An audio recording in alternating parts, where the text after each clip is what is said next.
Greetings loyal subscribers and honoured guests. Welcome to my July pickups video. There's actually going to be two parts this month. I thought there was only going to be one, but I found a few really cheap Xbox 360 games recently, which will be in part two actually, and I'm still waiting for one more game to possibly arrive before the end of this month, so I'll include it as a July game if it does turn up within the next few days, because I'm recording this part one on the 29th. But in the meantime, I have how many?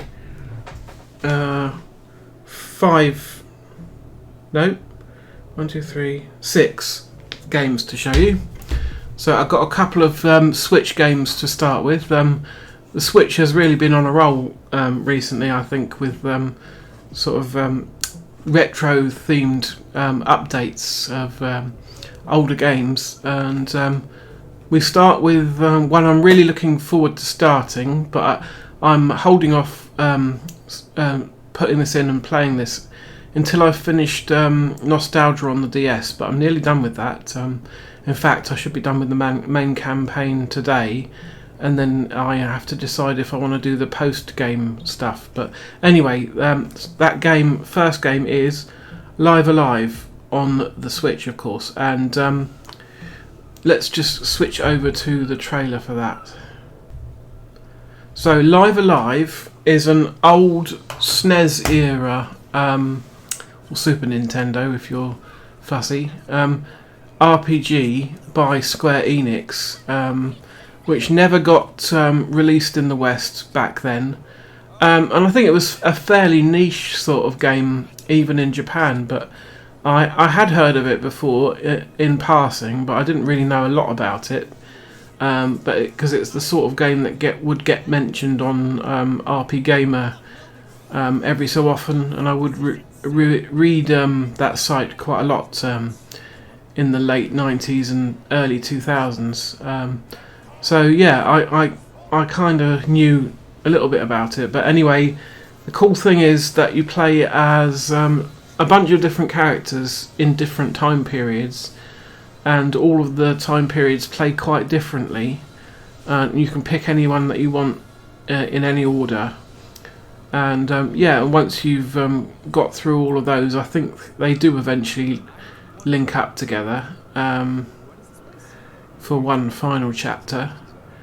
But it's not a terribly long RPG really. I think it's about 30 hours or so, I'm going to hold off from playing Wild Arms 5 that I was going to do after Nostalgia, and get this one done first, I think, and then go back to Wild Arms afterwards, because I'd like to play this while it's still fairly recent actually.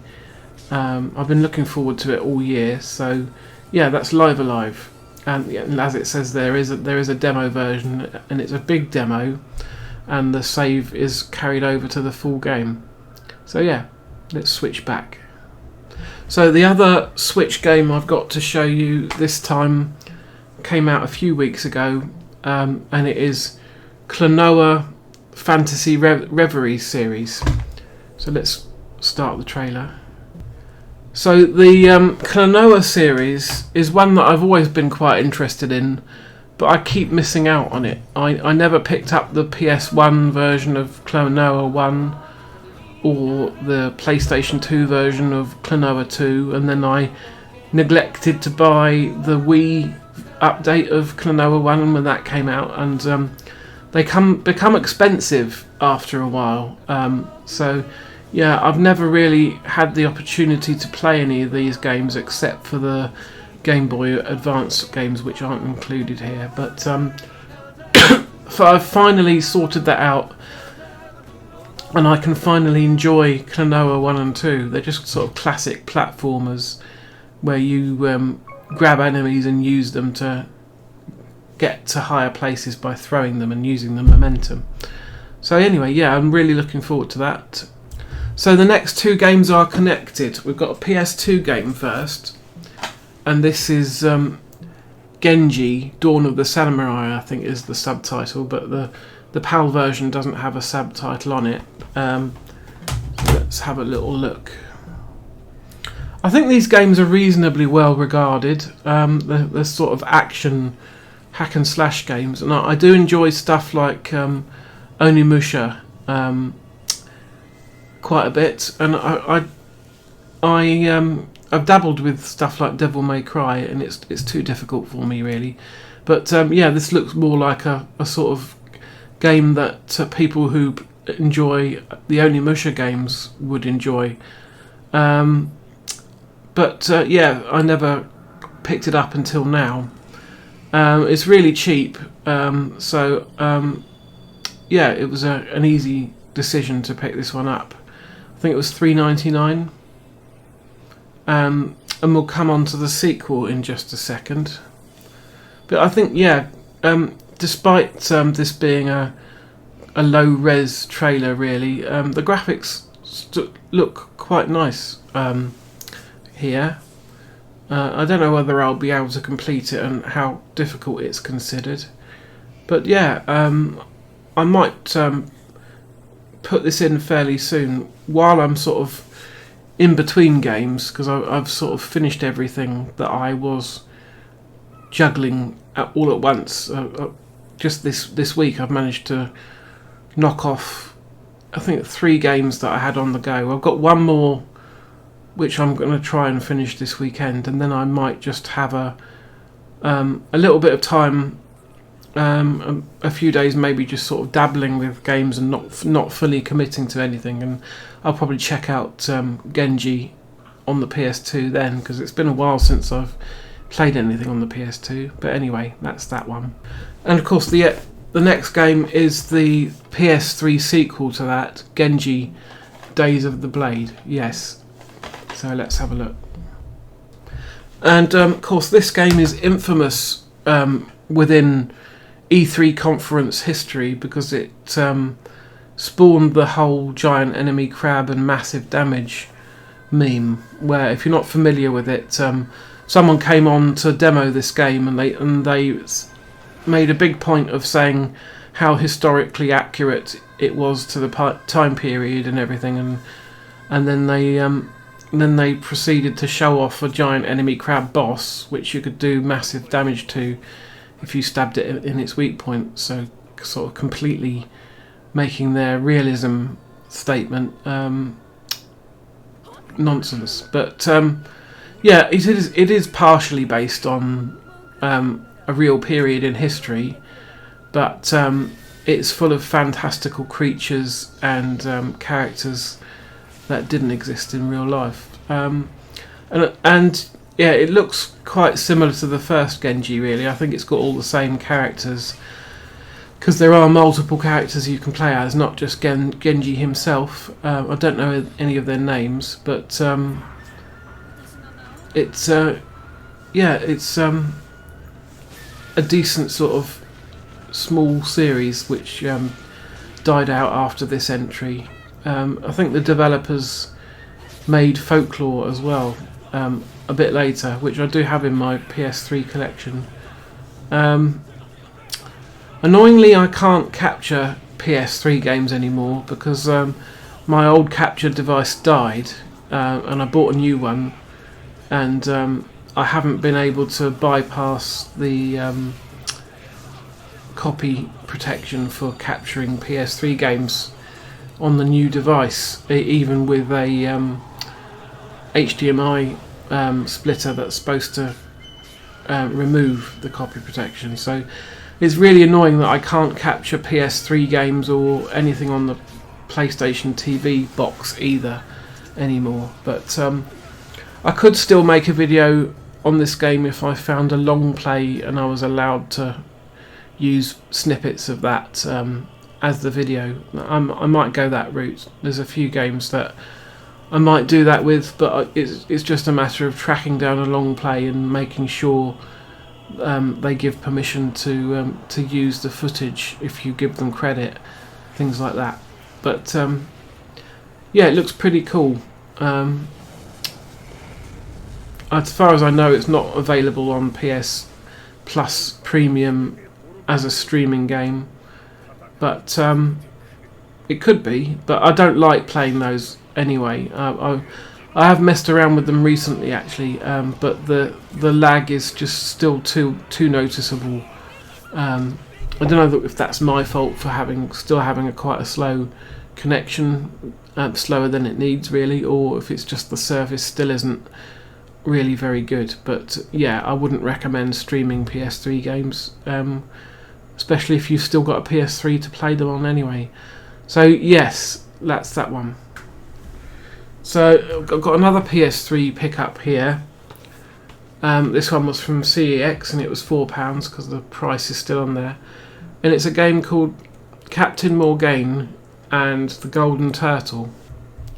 Now I think it was Radical Reggie who mentioned a couple of times actually over the last few years that he really liked this game, and it's things like that sort of stick in my mind when someone I watch recommends a game.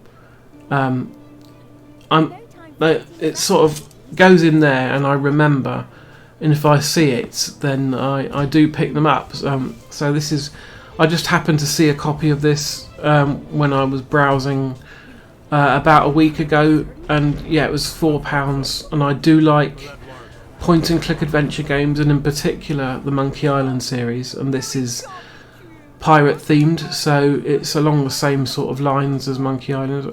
I don't expect it to be in the same league as that series, of course, but if Radical Reggie thought it was good, then I'm willing to check it out. Hopefully it performs reasonably well on the PS3. I'm not sure. This could be PC footage that they're using here. I don't really know. I think point and click adventures have started to have a little bit of a resurgence ever since Broken Age did so well on Kickstarter, and they actually work pretty well on consoles. In particular the Switch in handheld mode, if you can poke the screen to use as a cursor, but controlling the cursor with a joystick is not as nice, but it's not too bad because these are quite slow-paced games anyway. So yeah, I shall probably check this game out a little bit as well over the coming days, but I don't know whether I'll commit to a full playthrough. I don't know what the puzzles are like and if it uses sort of moon logic or if they're quite logical, but I'll find out. So yeah, that is Captain Morgan and the Golden Turtle. And the last game I picked up is one that I've already done a video on the channel, and that's The Order 1886. I bought this about 2 or maybe 3 weeks ago. Played it the following weekend that I'd picked it up, and really enjoyed it. Completed the whole thing, got to the end of the campaign, and then pretty soon afterwards made a video in a new series I'm calling Budget Bangers. But anyway, let's put the trailer on while I talk about it. So if you haven't watched my review for that Budget Bangers video, then I'd recommend going off and doing so. It'll help support me and show me that people are interested in seeing more such videos. But yes, this is a cover shooter that plays a bit like a Gears of War or a Binary Domain style game, where you are the Order, who are the Knights of the Round Table that have been alive for hundreds of years, and now that they're in the Victorian era, and they're going up against werewolves and other rebels, regular human beings as well. And it's visually stunning even now, such a long time after the PS4 released, because this was quite an early release on the PS4. and it plays really well on the PS5. Any performance issues are smoothed out. The only thing that would have improved it is if the letterboxing could have been removed altogether on the PS5 because of the more powerful hardware. But that would have taken some work on behalf of Ready at Dawn. Yeah, and there is a rumoured sequel coming, so I hope that does come to pass. And it's a bit of a longer game, because the big criticism about this one is that it was so short. But as I mentioned in my video, at £6, which is what it goes for now, it doesn't really matter that it's short. You can get your money's worth from that for definite. So yeah, that's the last game on this part. So let's just switch back so I can sign off.